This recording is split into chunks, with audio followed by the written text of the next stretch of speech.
አሁን እጅግ ገኖ የማይታይ ወደፊት ለሚቀጥሉት 10 ዓመታት የአእምሮ ሕክምናን ወደፊት ሊወስድ ይችላል። ትልቅ አብዮት አስነስቶ የአእምሮ ሕክምናን ትልቅ ደረጃ ያደርሰዋል። ብዙ የአእምሮ ህመሞች ይፈወሳሉ ተብሎ የሚታሰበው ሕክምና ብዬ የማስበው እኔ የመድኃኒት ሕክምና ነው። አሁን አዳዲስ መድኃኒቶች እየመጡ ነው።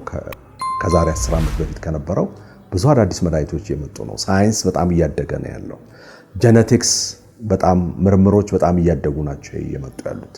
እነኚህ ምርምሮች እያደጉ ፍሬ ሲያፈሩ አሁን ማከም ያቃተንን ወይ ለማከም የምንታገላቸውን የአእምሮ ህመሞች በቀላሉ የምናክምበት የህክምና ዘዴዎች መድኃኒቶች ይፈለሰፋሉ በሚቀጥሉት 10 ዓመት እና የአእምሮ ሕክምናን ካለበት አሁን ደብዛዛ የሆነ ዘመን ወደ ብርሃናማ ዘመን ይወስዱታል ብዬ አምናለሁ።